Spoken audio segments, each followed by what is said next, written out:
इसमें 3 मृदाओं का वर्णन है। 3 जगह की मिट्टी काया के रोग को ठीक कर देती है महाराज। अगर किसी व्यक्ति को चर्म रोग हो गया, कुष्ठ रोग हो गया, चमड़ी सफेद पड़ गई, रोग समाप्त नहीं हो रहा, बढ़ते जा रहा है, औषधियां आपने बहुत कर ली, तो 3 जगह की मिट्टी आपको फल प्रदान करेगी। पहला, सूर्य कुंड की मिट्टी। स्कंद पुराण सूर्य कुंड कहां पर है? तो कहा दतिया और झांसी के बीच में सूर्य कुंड निवास करता है। उस सूर्य कुंड की मिट्टी को लाकर जिस व्यक्ति को कुष्ठ रोग हो गया हो, शरीर की चमड़ी सफेद पड़ गई हो, स्कंद पुराण कहती है सूर्य कुंड की मृदा लगा लेने से 5 से 7 दिन में रोग समाप्त होने लगता है महाराज। पर सूर्य को सर्वाधिक प्रियता क्या?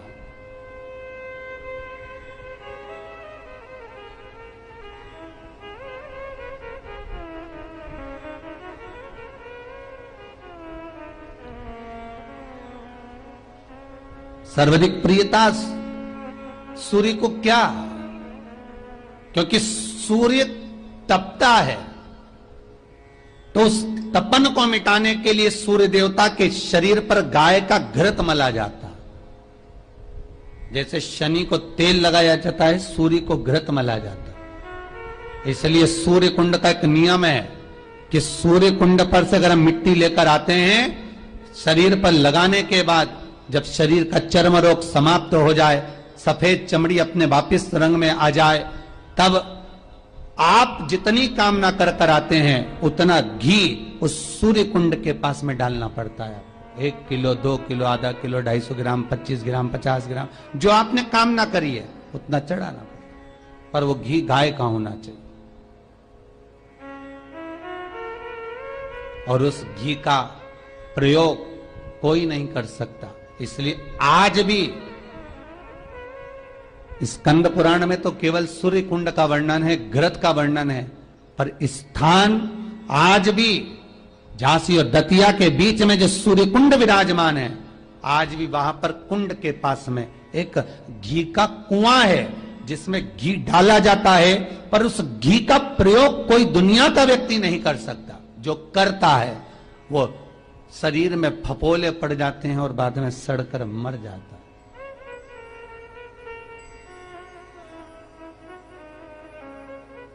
घृत है, पर गंध नहीं, घृत है। 3 जगह की मृदा जीव को सुख का अनुभव कराती है। पहला सूर्य कुंड महाराज।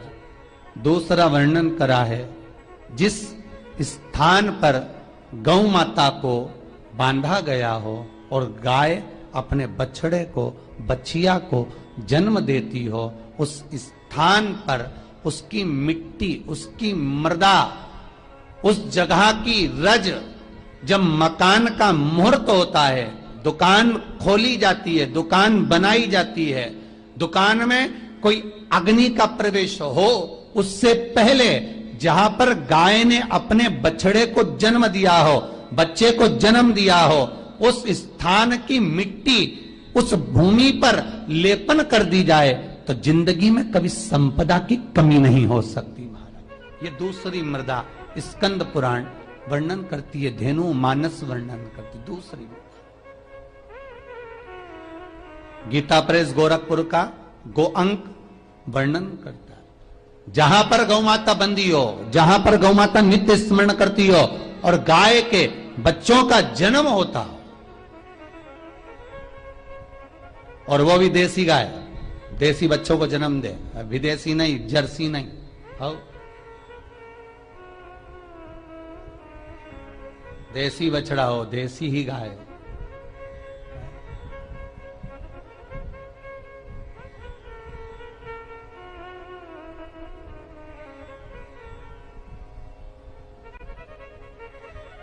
महाराज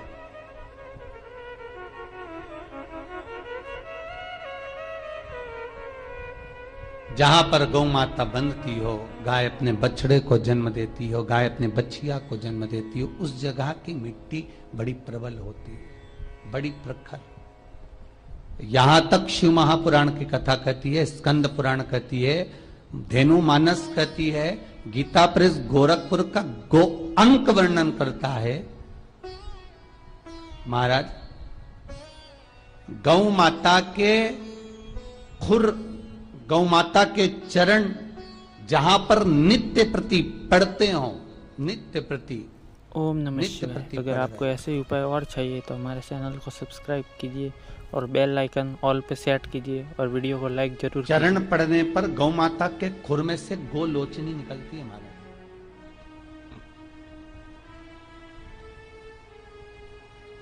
वो गोलोचनी सफेद कलर की होती है। उसको आप ऐसे पटक देंगे तो बिल्कुल ऐसा लगेगा जैसे लकड़ी है, पर वही गोलोचनी को आप दूध में डाल देंगे तो चलना चालू कर देती है। उसको कहते हैं गोलोचनी। गो अंक में वर्णन इसका, स्कंद पुराण में इसका वर्णन। जिस जगह पर गाय बछड़े को जन्म दे, बच्चिया को जन्म दे, और जन्म देते समय पर गौ माता को जब कष्ट की अनुभूति होती है, जो कष्ट जैसे एक नारी का कष्ट होता है वैसे ही गौ माता का कष्ट होता है।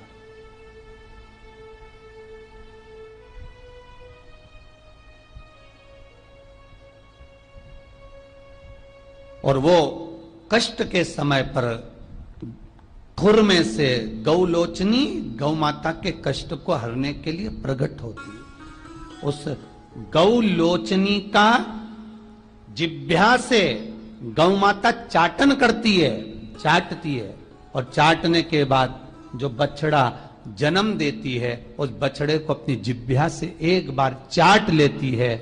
दुनिया में केवल एक गौ माता का बछड़ा ही ऐसा है कि वो गौलोचनी की जिह्वा से चाटने के बाद बछड़ा तुरंत उठ के खड़ा हो जाता है। दुनिया में एक शेरनी भी अपने बच्चे को जन्म दे, एक चीता भी अपने बच्चे को जन्म दे, भैंस भी अपने बच्चे को जन्म दे, एक कुत्ता भी अपने बच्चे को जन्म दे, दुनिया में कोई अपने बच्चे को जन्म देगा तो बच्चे को उठने में, संभलने में समय लगता है।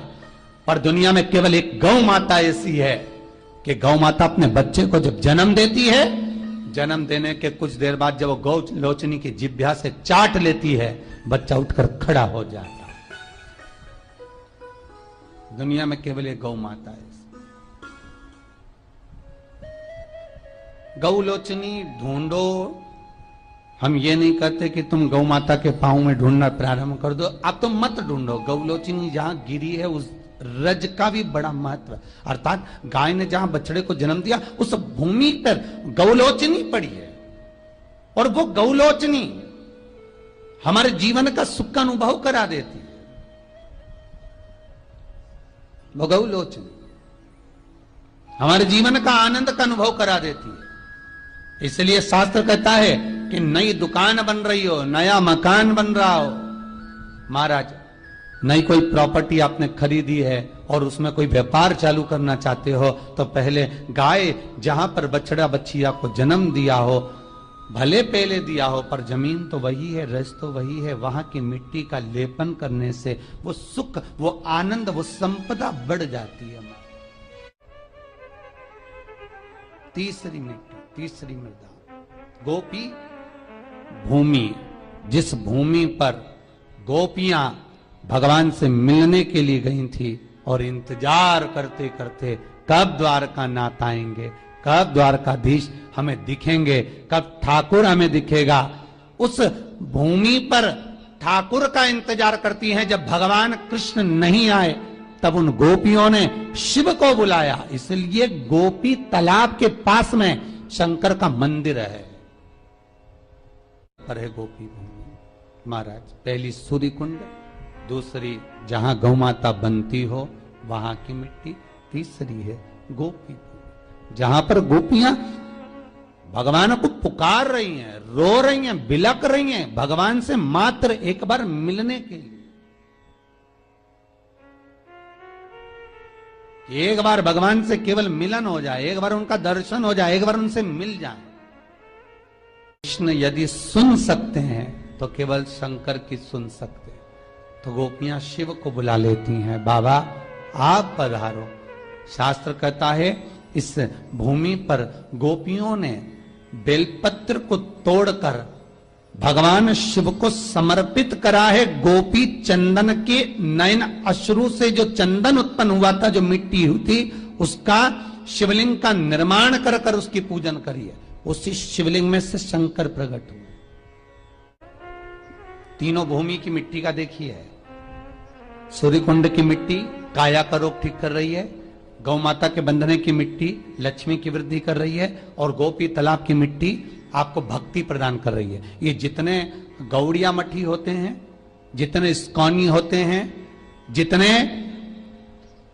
जितने भी निम्बारकी हुए, गौड़िया हुए, पुष्टि के हुए, इनको गोपी तालाब की जो मिट्टी होती है, गोपी चंदन जो होता है, इसका जो तिलक लगाते हैं नासिका तक, श्वेत तिलक आपने देखा होगा, सफेद कलर का तिलक जो गोपी चंदन जो होता है, उसका जो तिलक, ये भक्ति के लिए लगाते हैं, भक्ति की प्रबलता।